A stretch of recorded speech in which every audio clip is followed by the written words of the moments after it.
on se retrouve pour la rubrique C'est mon histoire. Aujourd'hui, j'ai le grand plaisir d'avoir un couple avec moi, Pasteur Louise et Jean Turpin. Bonjour à vous deux. Bonjour, bonjour. Vous êtes les fondateurs de l'église Le Centre à Ottawa. Il y a des campus aussi un petit peu partout.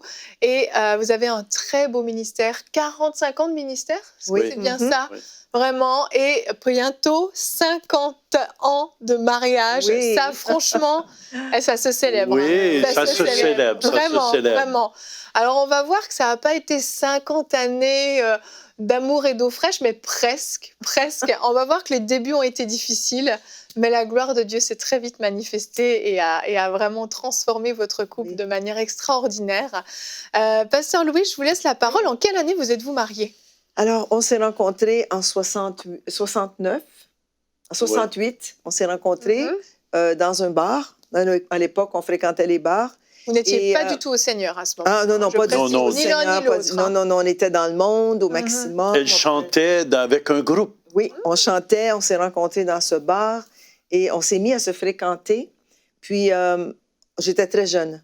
Oui, est-ce que je peux juste rajouter? Oui, le bar qu'on s'est rencontré aujourd'hui est devenu une église. Ah, ça, Ouais. Mais à l'époque, ce n'était pas... C'était pas une église. À l'époque, c'était loin d'être une J'étais église. loin, j'étais très oui. jeune, 17 ans, puis vraiment, on s'aimait beaucoup. Hein? Ça a été un coup de foudre, oui, mais on a appris à se connaître. Et on s'est mariés en novembre 70. Okay. En novembre 70, moi, j'étais un petit peu rebelle, alors je ne voulais pas me marier en blanc. Je ne sais pas si on a la photo. Je me suis mariée en rose. En rose. Et on a eu un voyage de noces assez particulier. On n'est pas allé très, très loin. On est allé à Oui, est-ce que je peux rajouter quelque chose qui peut aider les gens? Oui. J'avais dit au pasteur à ce moment-là, parce que je n'étais pas chrétien, si tu ne nous maries pas, on s'accote dans ta paroisse. OK, parce que là, vous on va êtes pas au vivre. Seigneur, mais Non, vous voulez vous marier dans une église. Oui, on s'est mariés dans une église. D'accord. Puis ça a été un mariage, un tout petit mariage. Puis bon, on a commencé notre vie comme ça. Nous, on s'est mariés. Moi, en tout cas, je me suis mariée. J'avais juste 19 ans quand je me suis mariée. Oui. Et je me disais, maintenant, on va pouvoir faire la fête. Loin de nos parents, on peut décider ce qu'on veut faire. On peut décider si on va dans les clubs de nuit à toutes les fins de semaine. Moi, je travaillais 40 heures semaine. Lui, il travaillait les fins de semaine dans les bars parce que c'est un musicien de nightclub. De nightclub. OK. Alors, à tous les week-ends. Je gagnais ma vie. Tous les week-ends. Tous les week-ends, il était parti. Au début, je le suivais. OK. Au début, je le suivais. C'était excitant. On avait du plaisir. On buvait, on fêtait, on prenait de la drogue et tout. Ouais. Mais au bout d'un certain temps, la fête, disons qu'on a eu assez. Moi, j'en ai eu assez. Je le laissais aller seul dans les clubs de nuit. De tout ça. On se lasse. Alors, je le laissais aller seul dans les clubs de nuit et moi, je passais les fins de semaine à la maison à regarder la télé ou à faire rien, dans le fond. Et à boire aussi. Ah oui, parce que vous devez comprendre, à ce moment-là, un musicien, c'était très, très populaire. Très, très populaire. Et comme moi, j'avais manqué beaucoup d'amour quand j'étais jeune, je me disais... Oh là là, je voyais tous les filles s'enligner, tu sais, on était comme des dieux en avant. Et je disais, si je sors avec beaucoup de femmes, je vais être comblé dans l'amour que je cherche.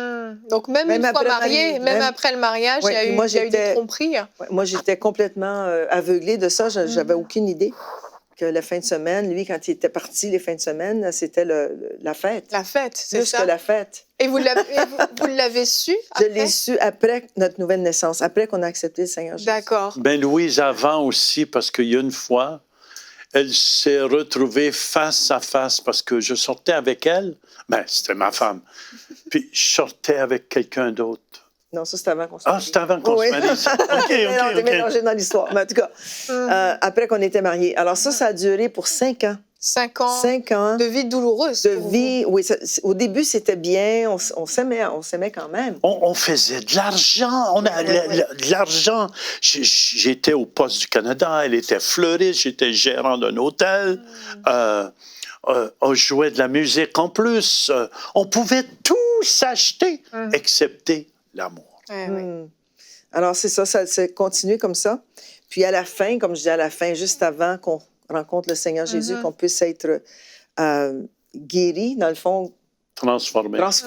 Un soir, je lui ai dit, parce qu'à force de prendre de la boisson, tu viens que tes idées, puis la drogue, tes idées ne se communiquent plus. Hein? Alors, il pouvait partir, dire une phrase, arrêter de parler, puis continuer dans une autre phrase. OK, donc alors, vous c'était n'arrivez plus à vraiment, le suivre, je même ne suivais des discussions plus, non, étaient plus on n'avait possibles. plus de discussion à la fin, c'était de la chicane. Et un jour, je lui ai dit, si tu ne changes pas, c'est fini entre nous, c'est le divorce. Wow. Je te laisse. Puis à l'époque, dans les années 75, c'était pas bien vu, les divorces. Alors... Est-ce que ça a fait un électrochoc qui vous a fait changer, Pasteur Jean? Écoute, je l'aimais, mais tu deviens tellement aveugle. C'est comme une pesanteur de l'enfer qui vient sur toi.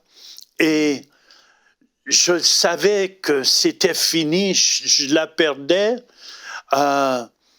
Mais c'est plus fort. Je n'étais pas capable d'arrêter. Il fallait que je commence à prendre de la drogue le matin. J'étais pris dans la petite paye. Je me promenais en grosse voiture à journée longue. C'était la fête à journée longue. Moi, je travaillais. Hein? Puis elle travaillait. Ouais. Alors, je lui ai fait un ultimatum. Oui. Si tu ne changes pas, je te laisse, c'est le divorce. Alors moi, dans ma tête, je me suis dit, s'il ne change pas, il devrait aller voir un psychiatre ou un psychologue. Moi, c'était ça, mon idée. Mais Dieu avait un autre plan pour nous. Amen. Alors, ce qui est arrivé, puis il va vous le raconter dans un prochain témoignage, c'est que Dieu l'a vraiment rencontré à travers un ami. Wow. Un ami qui jouait de la musique avec lui à l'époque. Qui a osé me témoigner de Jésus. Oui, parce que lui venait de rencontrer. Hein? Ouais, lui il venait de rencontrer le Seigneur, puis il était un jeune chrétien converti, qui a commencé à lui témoigner de Jésus. Et là, ça a opéré une transformation. Oui, mais ça m'a pris 6 mois. Ouais. Parce que j'étais vraiment lié par les forces du diable, par la drogue. J'avais une chaîne, en tout cas, j'en rencontrais plus. Tu vas le compter dans ton témoignage. Je dirai la semaine prochaine. Mais j'étais pris, puis je voyais que tout était fini. Mais le jour où j'ai rencontré le Seigneur, amen, amen, amen, je suis devenu une nouvelle créature. Et le tout était miraculeux. Oui. Et là, j'ai commencé à voir des transformations dans sa vie. Pas tout de suite sur le coup, ça a pris quelques mois, mais je voyais qu'il changeait. Il s'était fait couper les cheveux, il avait pris sa boisson, à un moment donné, il avait tout vidé dans les toilettes. Plus d'alcool, alors. J'ai dit, il y a vraiment quelque chose qui se passe. Mais moi, j'étais pas contente qu'il donne sa vie au Seigneur. Elle était furieuse. Je ne voulais pas que ce soit comme ça. Je voulais que ce soit un psychologue ou un psychiatre, pas la religion. Moi, je disais que c'était la religion. OK.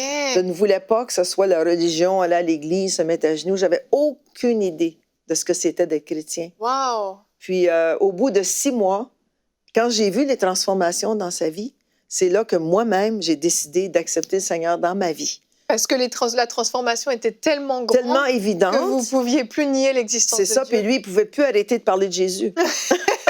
Moi, je parlais partout. Je dis souvent dans mes témoignages, il m'assommait avec la Bible dans le sens que donne ta vie au Seigneur ou c'est fini entre nous. Ah oui, c'était l'inverse. Là, c'était l'inverse. Il dit, je te laisse, si tu ne donnes pas ta vie au Seigneur, je vais être obligée de te laisser parce que j'ai un appel sur ma vie. Moi, je vais témoigner partout, je vais chanter la gloire de Dieu, je vais aller voyager, je vais enseigner le peuple. Alors, ce soir-là, j'ai été obligée de m'abandonner entre les mains de Dieu. Et c'est encore toute une histoire. Son témoignage est miraculeux. Oui, mon témoignage est miraculeux. Je l'ai compté un petit peu sur InStudio, si vous pouvez écouter. Mais à ce moment-là, le soir que j'ai donné ma vie au Seigneur, ça a été une décision que j'ai prise. Puis depuis ce temps-là, vraiment, notre vie a été transformée. Parce que sans l'aide de Dieu, on serait divorcés aujourd'hui. On serait partis. Depuis 45 ans, on ne serait plus ensemble. Dieu nous donne des nouveaux yeux. C'est comme je redécouvrais celle que j'aimais. Je l'aimais, mais tu deviens comme aveugle. C'était obscurci. Oui, tu deviens... Tout est obscurci. Et quand j'ai donné ma vie à Jésus, je retrouvais ma Juliette. Pas avant 6 mois, hein? Pas avant 6 mois. Non, non. 6 mois, comparé à 50 ans. Qu'est-ce qui était dur aussi pour Louise? Elle devait me pardonner parce que j'ai sorti. Je l'avais triché, dans le fond. Je sortais avec d'autres femmes et tout ça. Puis quand elle l'a appris, elle a dû me pardonner. Ouais, ça a été une grâce. Ça a été une grâce quand je l'ai su. Puis c'est comme si Dieu a fait couler sur moi son onction, sa faveur. Et ça a été une grâce que je lui pardonne. Wow. Mais vous aviez compris quand même l'ancien Jean Ouais, et le ouais, nouveau ouais, Jean. ouais. Et Oui, c'était tu plus vois, la même c'est personne, ça. en Oui. fait. J'avais confiance maintenant en lui. Je savais Ouais. qu'il était fidèle, qu'il était là pour Wow. moi. Alors, ça a été difficile, mais ça a été facile par la grâce de Par Dieu. la grâce de Dieu. Oui. Amen. Et finalement, vous avez eu des enfants. Au Oui. début, vous n'aviez pas pensé avoir des enfants. Non. On voulait rien savoir, rien, déjà, parce que tu 6 deviens égoïste. Mm. C'est juste toi qui dois être heureux. Tu ne penses pas que Dieu bénit pour bénir les autres. Ouais. Et Ah on oui. voulait pas On d'enfants. voulait pas d'enfants, mais au bout d'une année de vie chrétienne, on s'est dit, hey, il faudrait peut-être penser d'avoir des enfants. Wow. Puis là, on a essayé le premier mois, ça n'a pas marché. Je me dis, oh, ça prend plus qu'un mois de bord. Mais finalement, Dieu nous a bénis. On a eu 2 beaux garçons. Alors, Mathieu et François. Et aujourd'hui, les 2, Mathieu a 43 ans aujourd'hui. Il est dans le ministère, marié avec 3 enfants. Puis François aussi est Il aime le Seigneur. Il aime le les Seigneur deux. avec sa femme et ses 3 enfants. C'est magnifique. Alors, on est bénis. On est bénis. Puis on a fait du ministère avec nos fils. Depuis qu'ils sont nés, on les a Sur amenés la avec route. nous sur la route, partout. Ah oui, ah oui, ah oui. Au lieu d'aller de bar en bar, De vous bar en alliez bar. d'église en église. Oui, D'église en église, mais aussi, il faut comprendre, j'ai prêché dans les bars.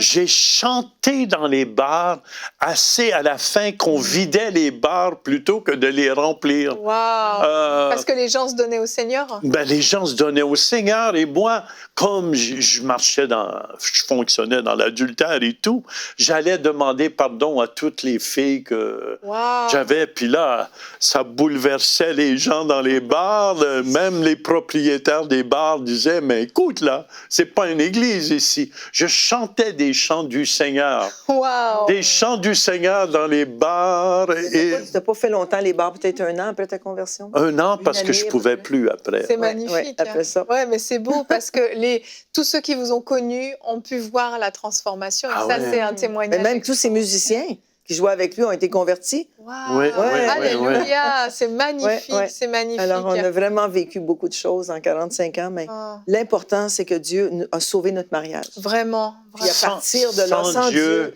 Dieu, c'est ça impossible. fonctionne pas à la maison. Vous m'entendez? C'est impossible. Dieu va vous donner un amour qui est au-delà de l'amour que vous avez dans votre cœur. Peut-être vous pensez que vous n'aimez plus votre conjoint, mais c'est faux. Je vous le dis. Mettez Dieu numéro 1 et demandez à Dieu cette grâce d'aimer. Hein? Puis aimer, c'est une décision. On a décidé de s'aimer Oui. et de se bénir, Louise, pour le reste de nos jours. C'est Oui, merveilleux. absolument. Alléluia. Gloire Amen. à Dieu. Votre histoire est juste magnifique. Vraiment, nous bénissons le Seigneur pour ce qu'il a fait dans votre vie. Et puis, je vous remercie infiniment d'avoir raconté votre histoire.